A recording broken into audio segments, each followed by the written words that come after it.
Welcome to Freed on Business. He grew up in South Florida, has been in business here since the early 90s, and has closed over $3 billion in deals. He's seen it all. He always has an opinion, and he's always ready to share it. Informed, entertaining, and connected, he has his finger on the pulse of South Florida's business community. He's Jim Freed, and this is Freed on Business. Hey, everybody. Thank you so much for joining me for another edition of Freed on Business. This is a real special show. We're going to be joined by my partner, Jim McCarthy. We're going to talk about the 2 years that we spent researching the new marketplace for security tokens and all kinds of other terminology we'll give you later on in the show. I want to thank our sponsors for the last, 12 plus years. Warren Henry Automotive. I love them. They just added Lincoln up at their 151st Street store. We'll talk more about them later in the show. High five to Larry, Warren, Ismet, and Maytal, and especially a high five to Eric Day, who's their futurist. And basically, we'll talk to my futurist here on the show today, Jim McCarthy. And with that introduction, please, Mr. Mendoza, bring on Jim McCarthy. There he is. Hello. Hey, how you doing, Jim? How's it going up in New York today? It's going well in New York today. We actually had snow yesterday for the second time this year, just enough to cover the plants. Oh, that's wonderful. I'm sure your rosebuds will just love that. Oh, they're very happy. The irises are blooming. So I want to just get into it right away because we don't have a lot of time today, especially given the breadth of the topic that we're going to talk about. First of all, tell us a little bit about your background in the capital markets and family office and fund space historically. Historically, I've been doing this for more years than I will admit to. I've been the typical New York experience, working with Wall Street firms, with Chemical Bank, with the private banking group at Chemical, ran real estate for Guardian Life Insurance for a while, was chief credit officer for a bridge fund backed by a division of Goldman Sachs, ran a real estate merchant bank based here in New York and in London, and have handled quite a bit of family office and non-domestic investments. Well, our topic today is what you and I have been researching and working in and now getting new clients. We've signed up our clients. We started signing up clients last week. We got a $75 million land fund signed up with us last week. We'll talk more about in a little while. I want to talk a little bit about the research you've been doing on using technology to streamline the real estate investing process. And why don't we start out with the fact that the syndication process has been evolving for years. I was at the Kelly Bergstrom Center for Real Estate Studies annual trends conference just the other day. I spoke to Kelly, who hired me to work with him at JMB. The category really started with a bunch of developers and accountants getting together on the golf course and at the country club and putting together equity for their real estate syndications. Then Kelly and his team at JMB started out with the master limited partnerships. People like my good friends at Inland Real Estate brought in private REITs, public REITs, TICs, and then DSTs. All those property types had a few things in common. One was that they were sold back in the day through stockbrokers or your accountant. Today, we call them registered investment advisors. And then the other thing that they had in common was they were for fractional ownership in real estate for both debt and equity. And then the final thing they had in common was their lack of liquidity. We're going to talk about using technology to solve all those different issues and the real evolution of the real estate syndication into the current Web 3.0 technology. How's that for a warm-up for you, Jim? That's a good warm-up. As you've mentioned, real estate has traditionally always looked for new, more efficient, more effective ways to syndicate. And it's gone from, as you said, the accountants at the country club getting together with some of their investors on up to fairly sophisticated Wall Street-oriented partnerships, master partnerships, TICs, and so on. And the latest version, the most the cutting edge of today, is using Web 3.0, or specifically tokenization, where you take the documentation, tokenize it, create a digital version, put it onto a digital exchange that has global reach, and it becomes an easily tradable instrument. At the same time, you get all the usual investor relations type relationships that you need to handle your investors. So you get a easy investor relations, global reach for investors, and the secondary trading, which makes real estate a liquid asset, as opposed to historically where it was pretty illiquid. And you bought a limited partnership and you kind of got stuck for a while.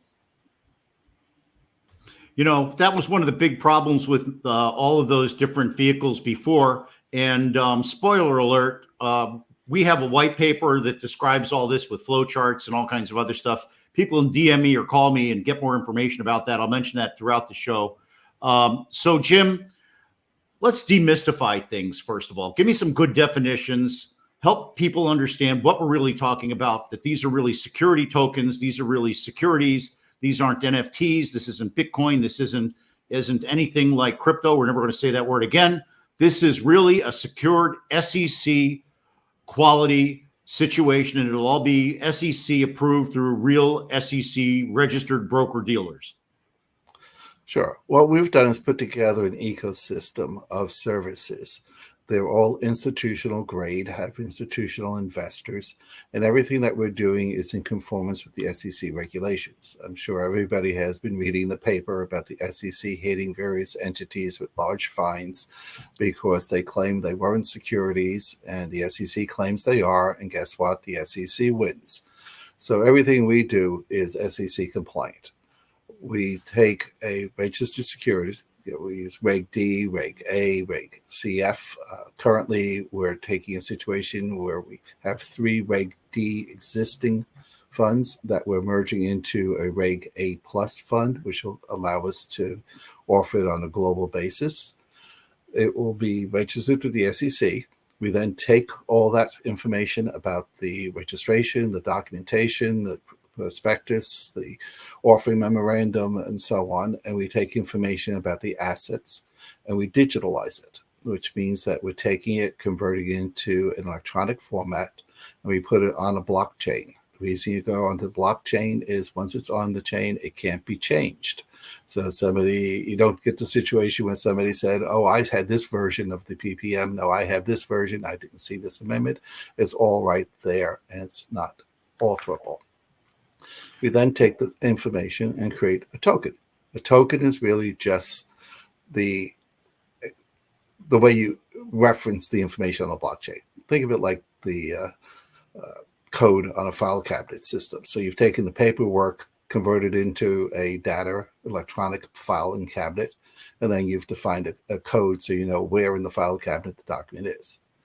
Let's take a step back for a second now, okay? Mm-hmm. Because we've used some terms that have heavy emotional meaning to some people: tokenization and blockchain. Right. Really, when we say a token is really just a smart contract that has 150 something different defining points on it. Well, it depends on the standards that you use. One of the issues people have run into is that the original tokens were created for cryptocurrency. So its standards are to be simple, easy to use, easy to transfer. Well, if you're doing a security, you want it to be complex as needed. So you can put waterfalls in. You can say you can't sell it to Canadians. You have to sell it to accredited investors and so on. And you want to control the transferability because you don't want the token sold to somebody that you're not legally allowed to. So the typical currency type scenario has about 13 decision points attached to it. A securities token standard has about 130 decision points. So it's important that you use the correct type of token as well as just a token. Or a smart contract really is what we're talking about. And then you're talking about blockchain, which has been touted by realtors across the world and stuff that's going to change real estate forever. And it's a big dud so far. But the blockchain is really just an information control vehicle that allows these things to be better controlled and monitored by the SEC and by the sponsors, right? Yeah, all the information is available to anyone who has permission to review it. So you can do an audit trail through the entire documentation, all the transactions, the waterfalls, distributions, and so on. And it's all right there in electronic format. So if the auditors come in and say, well, when did you sell this share and how did you calculate the return? You don't have to pull out a bunch of paperwork and try to figure it out. You just go onto the blockchain and say, here it is. So it makes life a lot more efficient and effective. So let's talk about the process, because there's a bunch of people participating in the process. There's the sponsor, and then there's the consumer, and then there's the RIA or the broker dealer. Talk about the differences that it has, or the positive effects and impacts it has on each one of those constituencies. And maybe there's one I forgot. Okay. Well, the sponsor has the benefits of a efficient investor relations system and a token that can be offered on an exchange, that can be offered globally if you've registered that way with the SEC, and which is tradable. That means if you have an investor who has put money into one of your partnerships and they need to pull it out, they don't have to go to some specialty firm that handles selling LP partnership interests or whatever. They just go on the exchange and say, I want to sell this. If somebody's willing to buy it, they click it and it's done. And the terminology we're using is, we say token, but it's really just a share in the investment that's digitized. Yeah. Okay. Yeah, it's the digitalized investment. So it's as if you had a stock or a bond and you had an electronic version of it, which is, by the way it's done nowadays. You don't really see people with bearer bonds walking around anymore. It's all electronic. So that's what's happening to real estate. We're making it electronic, the same as stock, bonds, and other investments. And the big exchanges are getting into this and working with a number of the firms that we do business with, right? Yeah, it has become the leading. The major firms have all decided this is the future. Morgan Stanley has set up a program to do it. JP Morgan has a program to do it. Goldman Sachs just set up their own program. The asset management companies are all getting into it. We are working with an exchange that is partially owned by a major global stock exchange. It also has an investment from one of the largest asset management companies in the world. So it's one of the things to be careful about is the quality of who you're dealing with. There are a lot of exchanges that aren't registered and are going to be hit with large fines and could give you a lot of trouble. There's also the question of broker dealers. If you're not a broker dealer, you can't trade in the secondary market. So it's great if you go onto a nice exchange, they charge you a very low fee, you put up your property, maybe even sell some shares, but then that's it. You can't trade them because they're not a broker dealer. So really, it's very apparent to anybody that's been in the wealth management or investing sphere, or is just a rich person, why the RIAs are really looking at this and looking at getting into this and really getting involved with it. And also we're talking about why the consumer is really interested in this, and the consumer, the profile of that consumer is changing all the time. And it's creating a real opportunity for the RIA to present a new product type to a new generation of investor.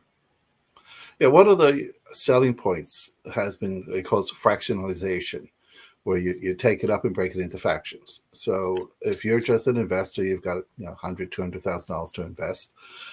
You're not going to be able to buy a nice Class A triple net leased property. The way the tokens work is you can break it down into a small unit as you want, and you can sell it on the retail market to investors who normally would not be able to get into investments of this quality. So it opens up, from the sponsor's point of view, it opens them up to a whole new market of investors. And from the investor's point of view, it gives them access to an asset class that they previously were not able to participate in unless they did something like buy a share of a REIT or something like that. Let's talk about international for just a second. A couple of different clients we're working with are working with people from overseas. One is working with a group from Asia. The other is working with folks from Latin America. In each instance, it's a different situation. One is looking to help liquefy some investors, like I said, from Asia, and others is looking to bring in new products from Latin America. Why is that interesting, and what differentiating factors are there here, and what would somebody need to look out for if that's what they were trying to do? Well, we got to go global. You have to have the proper registration. For instance, if you're a Reg A+, you can sell anywhere in the world. If you do a Reg S, you can sell anywhere in the world, except that you can't advertise in the US. So you get the interesting situation of if you have a website, anybody in the world can look at it. So if it's a website that Americans can't see because it's a Reg S, you have to try to figure out how to block them. So you have to be careful with things like that. You also have to comply with the legal requirements of where the investor is. For example, you can't sell to Canadians. Canada has very restrictive rules, except the Canadian could set up an entity in the US and invest in a US token, but they can't invest in it as a Canadian. So you also have to geolocate, which, in the old days meant you had to do background checks and stuff for people. Now you can just check where they're logging in from and verify. Same thing, you have know your client and anti-money laundering rules. Hard enough to do that in the US. So you have to ask people to submit all sorts of documentations, especially if it's accredited only. So they've got to submit tax returns and all these things. The way it works now on the when you do it on the system we're talking about, there's a provision for electronic know your client anti-money laundering. So it automatically checks all the various lists and prohibited sanctioned peoples and so on. So you get that done for you.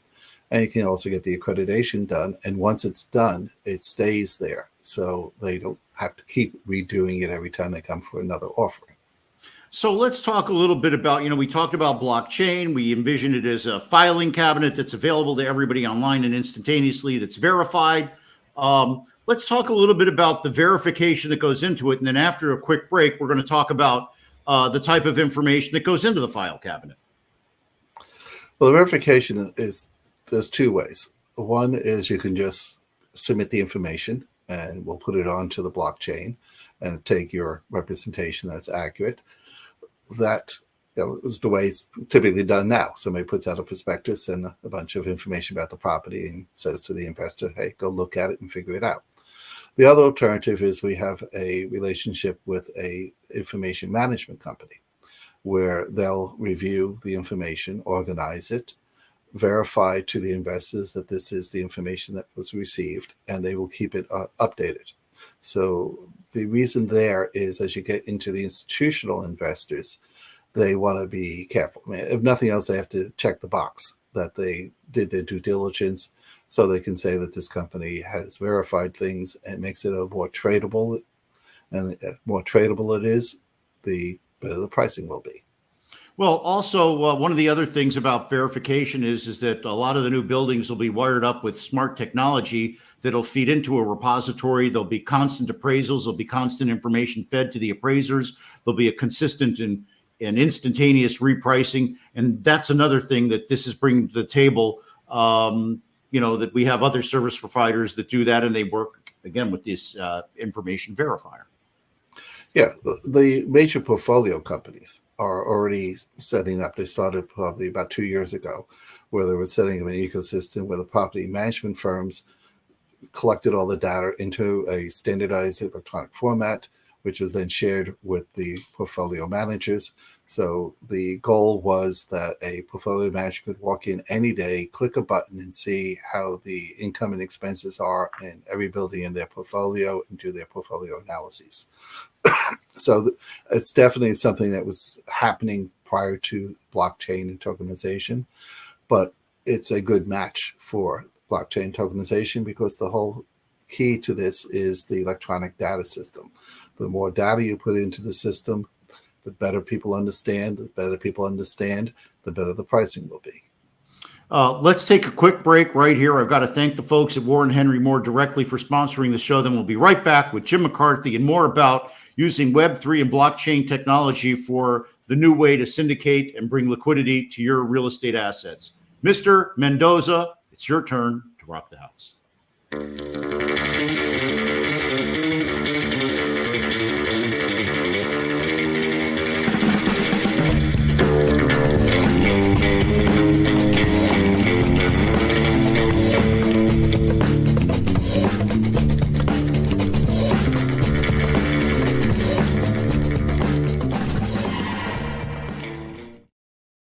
Hey, everybody. Jim Freed here for Warren Henry. And remember, when you're looking to buy or lease a car, you want to get every advantage that you can. That's why I have to check out our friends at Warren Henry, Land Rover, Range Rover, Infiniti, Jaguar, and now Lincoln up at 151st and Biscayne up in Gainesville. That's where they've got that great Audi store. And down in the Keysville, that's where their store sells everything in Key West. What do all those cars have in common? Well, they're all great cars, and they all come with the Warren Henry Advantage. It's a long list of services that you get. It includes a complimentary service loaner, your personal service assistant. They'll replace your fancy keys if you lose them. Those things cost hundreds of bucks. They'll polish up your rims if you scrape them up. I do that all the time. I'm in there constantly getting that done. They treat you like gold. Maytel Stark, I want to thank her personally for taking care of my mom, my wife, myself. Well, make sure we have that service loaner and everything else. The folks on the sales team and the leasing team, they'll make sure that you're getting the best price for your trade-in, the best value, the best price for your new or leased car. They'll make sure that you have 72 hours to exchange your car. Nobody ever really does that because they love their wonderful cars. So remember, check out Warren Henry. They're online right there. You see warrenhenry.com. And remember, always the best price, always the best service, always Warren Henry.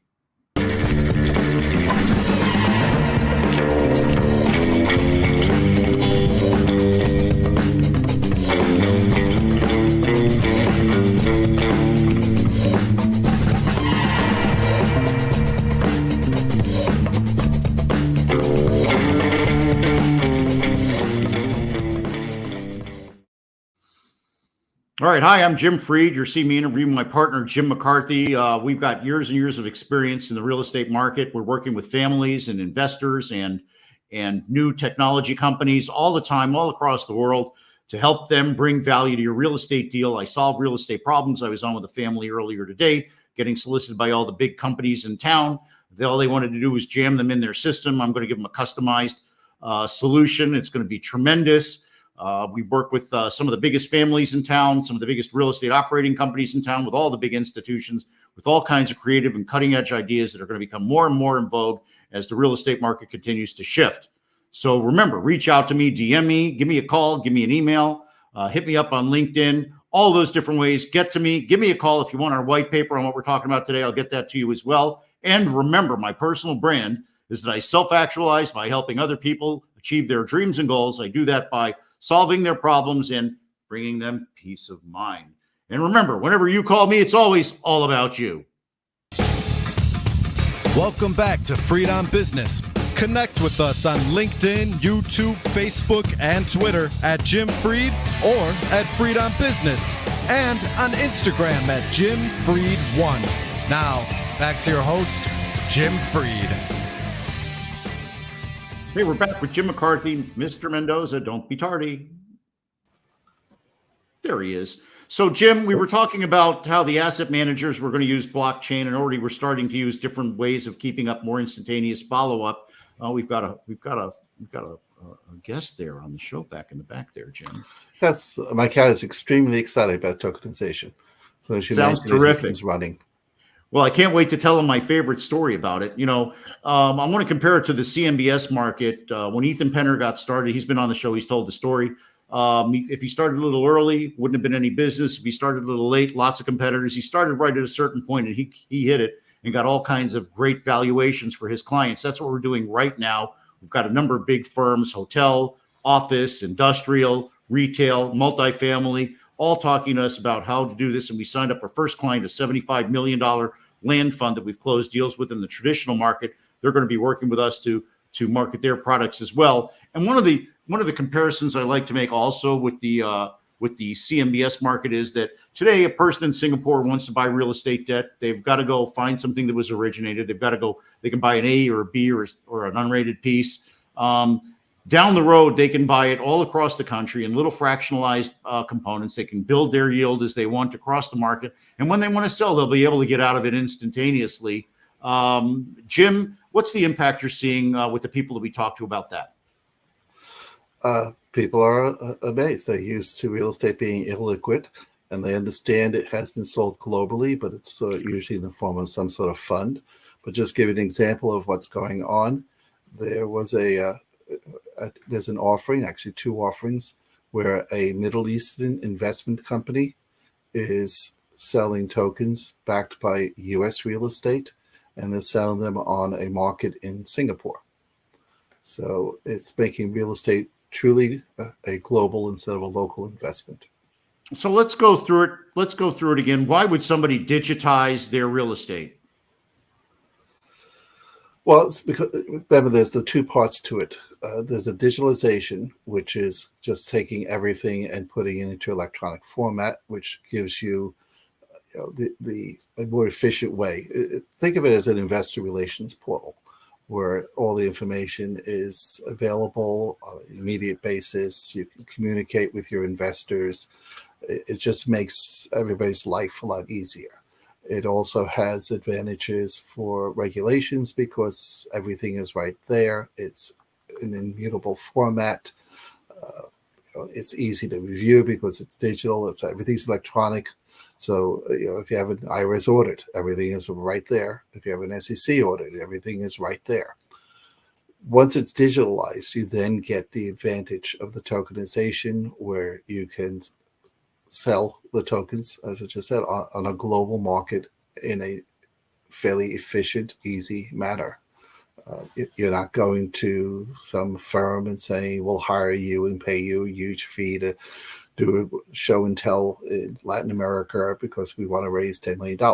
You may hire a placement agent because you want to do that, but you can also just do it by offering it onto the exchange to a global list of investors.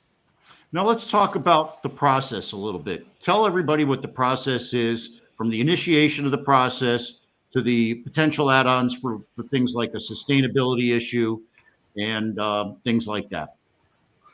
Well, first you have to decide where you're going to be selling, so you can decide what type of registration or exemption that you're going to go with. So far, most people have used Reg D, but there's a movement towards Reg A+. It's more flexible and large. There's a limit on how much you can raise, with the limit $75 million, which is usually pretty good for everyone. Once you've decided upon that, you have to have a law firm do the standard documentation for SEC registration. At the same time, you pull together the property asset information, lease rolls, rent rolls, again, basically everything that you would put together for an appraisal. We then offer you the options of having all the data managed and verified and updated by a third party, because as we said, the more comfortable the institutions are with the information, and offshore investors the more comfortable they are with the information, the better the pricing will be. We also offer a valuation service where we can have the asset valued up front and then have it valued on a cyclical basis, either quarterly, half the year, every half year, or annually. Again, the idea being that an institutional investor or somebody who doesn't know the particular property can go online, see all the relevant information, see the valuations from a third party, and third parties are major firms like Cushman & Wakefield, CBRE. And we also offer an ESG review, although the institutions are being pushed to increase their ESG standards, so energy savings, green developments, social impact. In fact, in Europe, the investment advisors are required to point out ESG requirements to all their investors. So we have an arrangement with a company that does this for, again, major institutions, pension funds, and so on, that they would prepare an ESG review and can be updated periodically. So the idea is that there is a one-stop data bank for all the information that an investor would need, from the legal documents to the valuations to the energy efficiencies to the property's performance, because we'll upload rent rolls and so on. So what's the onboarding process? If somebody wants to get involved, property owner, how would they onboard their deal? They would provide all the information. I mean, we would recommend that they use the third-party data manager, because it just, it's not expensive. It makes life a lot simpler. So all that information would be pulled together. At that point, we take it from there. The service would then create the blockchain We'll work with the sponsor on the smart contracts. Smart contracts are basically little snippets of code that will say things like, make sure this is an accredited investor. Don't let non-accredited investors, people buy this if that's what's relevant.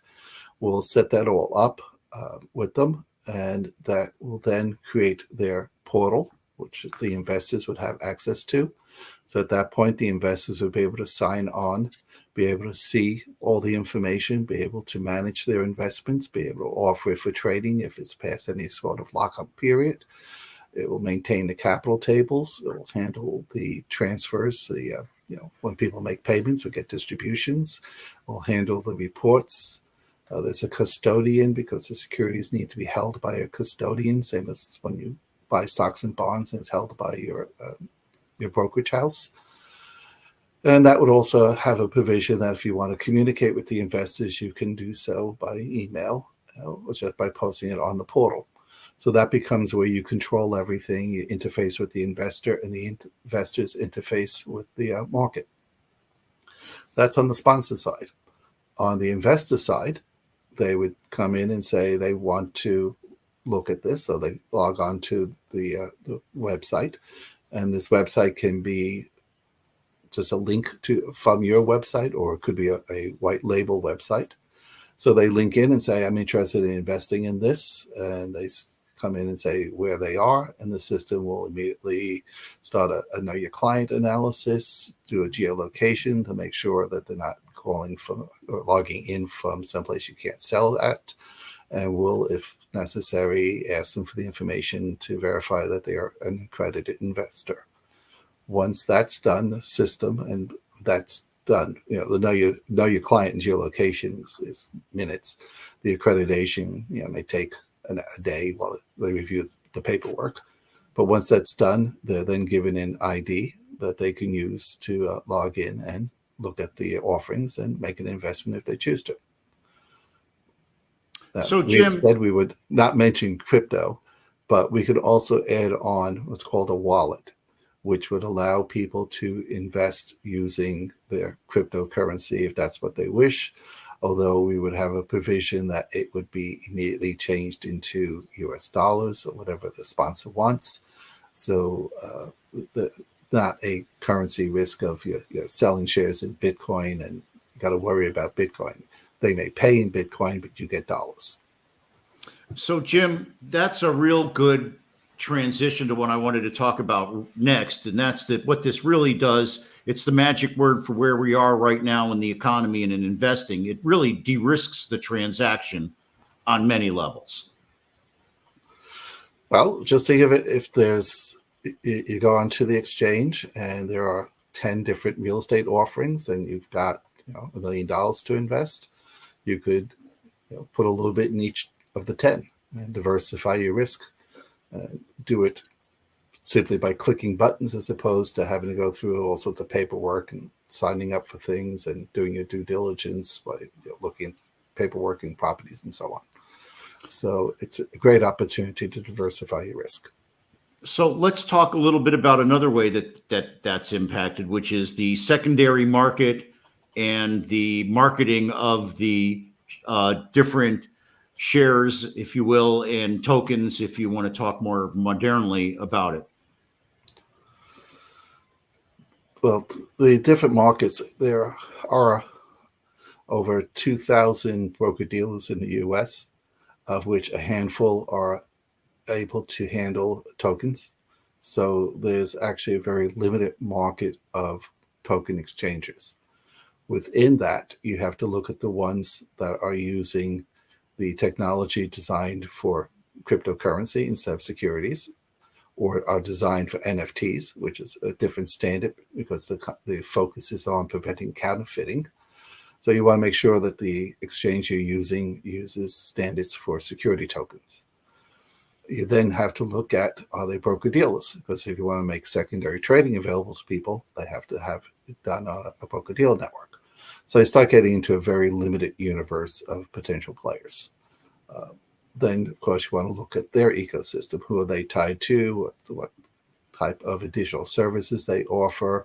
Are they tied to other exchanges? The system we use is built to security token standard.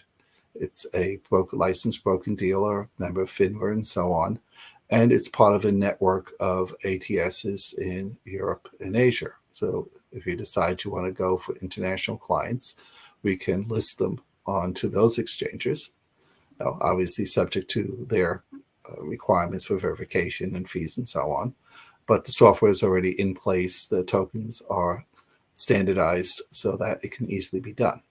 So we think we've lined up with one of the best in the industry and have pulled in some additional resources, again, that we think are among the best in the industry and are all institutional grade.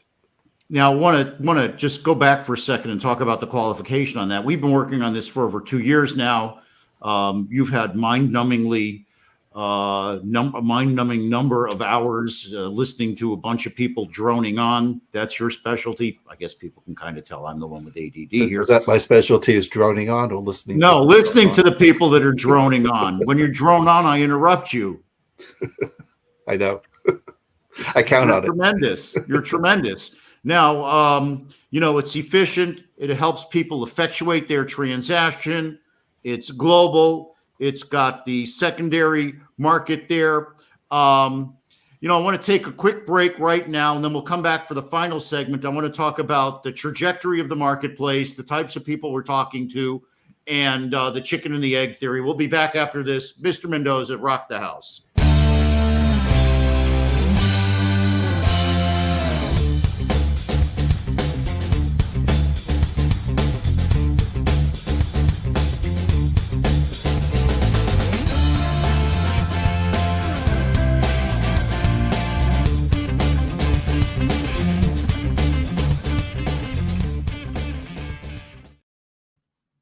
All right. Hi, I'm Jim Freed. Welcome to Freed on Business. I want to thank our sponsors for well over a decade, Warren Henry Automotive. I want to thank Larry, Warren, Eric, the whole team over there. They embrace technology. That's why they sponsor our show. You can reach them at warrenhenry.com, or you can go to 151st and Biscayne, where they sell Land Rover, Range Rover, Infiniti, Jaguar, and now Lincoln.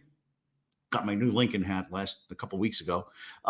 Then they've got Audi up in Gainesville, down in the Keys. They've got a store in Key West that sells all these great nameplates. What all of them? Oh, they now just opened up a store in South Dade. High five to them on that. Almost forgot. Got to add that to the rollout. So all these great stores, all those great cars, they're all great cars. They all have one thing in common. That's the Warren Henry advantage. They make you a member of the Warren Henry family. It's a great feeling. They give you intense service, and both before and after the car. They'll give you a whole list of services. It includes getting a service loaner if you got to turn in your car. My favorite things are that they replace those expensive keys. I lose them all the time. I also get my sorry, I forgot for a second. My rims scraped up. They polish them up for me. They'll guarantee you're getting a great value when you trade your car in. They'll guarantee the best price on the lease or the new car. They'll give you 72 hours to decide if you like your car, and you can turn it back. Nobody ever does that because they're all tremendous cars. Join me, my beautiful wife, Vivian. I love that woman so much. My mom, love her too. Mom's a budding artist. She's doing all this great artwork. My mom, she did Maytal Stark's portrait when she was waiting the last time. It's really good, actually. Lots and lots of my friends and clients. We're all members of the Warren Henry family. You should be too. Always the best price, always the best service, always Warren Henry.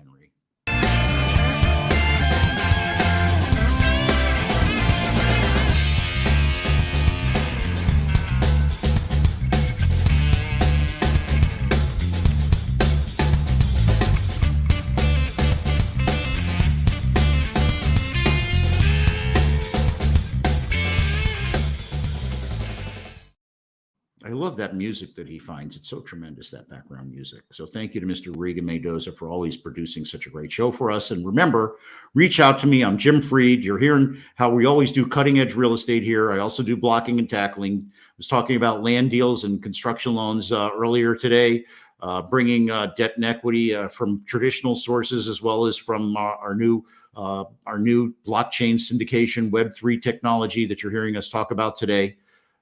Next week, we'll be interviewing some of the service providers that we spent years interviewing. And what do you get when you work with Sandstone Realty Advisors? The gray hair, that I built. Maybe that side's grayer. I don't know. I think that side's grayer.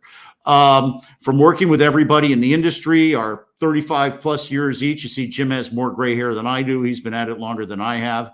But what we do is we put our clients first. We help them solve their problems. That's my personal brand, is that I self-actualize by helping other people achieve their dreams and goals. The way I do that is by solving their problems and bringing them peace of mind.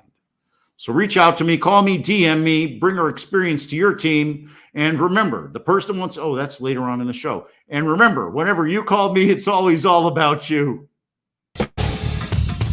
Welcome back to Freed on Business. Connect with us on LinkedIn, YouTube, Facebook, and Twitter at Jim Freed or at Freed on Business, and on Instagram at Jim Freed1. Now, back to your host, Jim Freed. So we're back with Jim McCarthy. We're talking about using Web3 and blockchain for syndication. Mr. Mendoza, you're tardy. There he is. So, Jim, let's get to the punchline here. When I was first learning about this, the term minimum critical mass was being tossed about. People were doing this with houses. They were talking about, well, that house is down the street from a liquor store. I wouldn't invest in it. Now it's a lot different. There are institutions that are looking at it. We brought one of our clients. It's a $75 million fund that's already in existence. They've asked us to help them raise cash using this new methodology. We're talking to a lot of other people: hotel, office, industrial, retail, multifamily. All of them are really learning about this and working with us in the stage of signing up and getting more information and talking to our service provider teams. I liken this to when big computer software packages first came out and people used consultants to knit them together to make sure that they were getting the best experience, because the people that were knitting them together really understood what they were going on.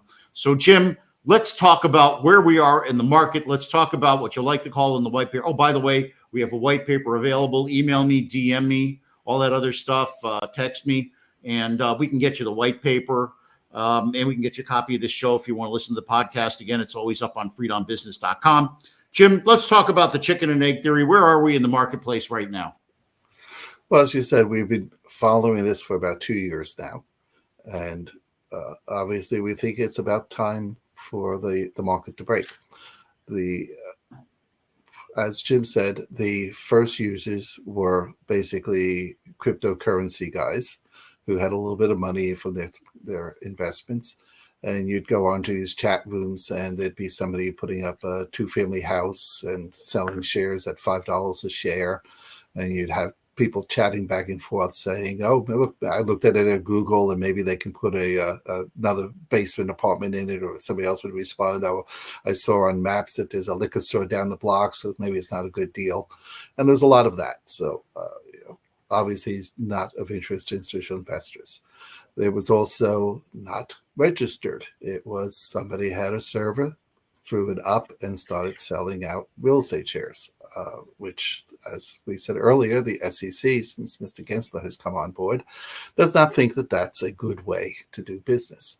So we've been tracking that. The flip side is the institutional. It's nice that mom and pops are getting into the business, and they're getting a better quality mom and pops. But until the institutions get in, it's not going to be the type of business that we really need for the industry. And that is now happening. The institutions have set aside funds to do this. They were looking at it. They've started doing it in non-real estate areas as well. As I mentioned, Morgan and HSBC and others have set up their own trading documents. They've done this now. I was at a conference and somebody from Goldman Sachs was saying that they set up their first bond offering in Europe, where they syndicated a bond among various banks and investment funds. And he said it normally would take them about 6 weeks to close out all the paperwork, and they did it in 3 days using blockchain. So the institutions are definitely getting in. So yeah, one of the things I did want to throw out there was that one of the service providers we're working with is owned or significantly owned by the stock exchanges and some of the biggest originators of CMBS and other securities that they're soon going to be offering on this exchange. I think that the most important thing that's come from the 2 years that we've been researching it, other than your institutional knowledge, is the relationships that we've built. We've been able to figure out what service providers are best. It's different for a person that wants to do a smaller issue or somebody that wants to do an overseas issue. We've come up with that. And, we're using this technology to help monetize and bring new capital into the commercial real estate market. I think that's a real big point, is that new money is coming in and looking at helping, working this as an alternative financing vehicle. So Jim, your last thoughts, and then I'm going to talk a little bit about the white paper and how people can reach us. Well, last thought, since we're in real estate, is always the bottom line. So we should point out that since we have been working with these groups for almost 2 years now, and we are bringing them multiple transactions, so they see us almost as their real estate arm. In fact, we are doing some advisory for them. We have negotiated a financially beneficial arrangements with them. So we are able to offer our clients a lower cost of doing this, even including what our little meager fee will be on top of that. So, that's the bottom line, is that we bring the technology, we know the players, we can help people get into this efficiently. Jim mentions our meager fees, but really, quite frankly, we bring an incredible value proposition for this. We know the players. We do talk to them as real estate advisors, Sandstone Realty Advisors. We talk to them as their real estate advisors. We're working with them to develop their technology as well as their presentation materials. We're presenting them to some of the biggest and best investors across the sector, across the country. We've talked to people that are literally doing billions and billions of dollars of transactions. They're working with us right now to formalize the paperwork and get involved. And Jim's really the expert on getting that done. I'm the expert on introducing and helping people understand it. And I like to say, translate it into normal person talk. But the biggest thing we bring is the relationships and the learning where you need to go. Jim, I just want to talk a little bit more. I want to go back to the top. We've talked about securitization, real estate finance, tokenization, the future, blockchain, smart contracts, online investing. We've talked about de-risking real estate and creating liquidity. I think that that's really the broad basket of everything that we're trying to do. And tell me, what have I missed? I think you've covered it. I'd make two comments. One is, as we've said, the market is just starting to take off, which means that within a few months, we think within 6 months, the institutions will jump in. And at that point, there will be a lot of money chasing a small amount of product. So there'll be a premium for the first at the table. And secondly, something else going on is that companies are setting up to lend against these tokens. So if you have real estate and your equity and you need to raise money and you don't want to sell it, in the very near future, there's going to be the ability to borrow against it and give your investors some additional liquidity without them having to sell under pressure. I think that comes back to the point of where what this really does is it gives the sponsor an incredible amount of control over the process, specifically by creating this smart contract that can talk, you corrected me earlier, that can talk about over 130 different aspects of the transaction. It's a very detailed document that's housed in perpetuity in the blockchain, in the cloud.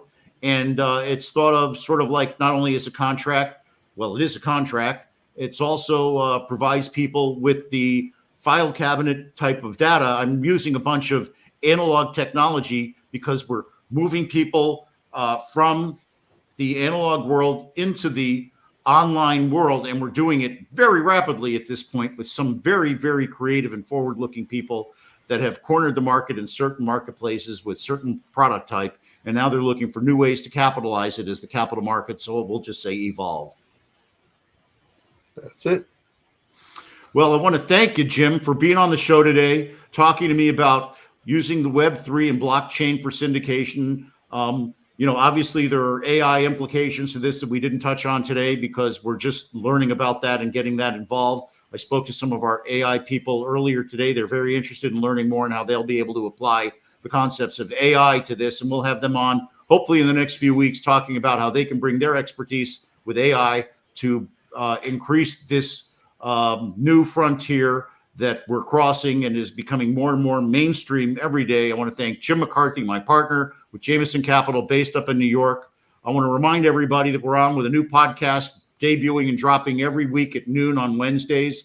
They're available on freedombusiness.com and all the major streaming platforms. You can DM me or reach out to me if you'd like to hear it. And we're happy to send you a link so that you can listen to it in your car and catch up on it. We've got a white paper that we're making available. It's in the final stages of writing. We'll be able to get that out probably by the end of the week. We're waiting for some of our partners in the service providing field to underwrite it with me. I want to thank our sponsors from the Bergstrom Center for Real Estate Studies. Great conference they had up there in Orlando. They were tremendous. I want to thank our sponsors again at Warren Henry. Always the best price, always the best service, always Warren Henry. Thank you again to Larry, Warren, Eric, and the rest of the team up there that really make it go for my wife, myself, my mom, all my clients, and my friends. We love Warren Henry. They've just opened up their new store down in South Dade. They're in North Dade at 151st and Biscayne. They're up in Gainesville, then down in the Keys. They've got great cars. And remember, the person that wants to do something finds a way. The other finds an excuse. Now go out there and make it happen. God bless you. God bless the United States of America.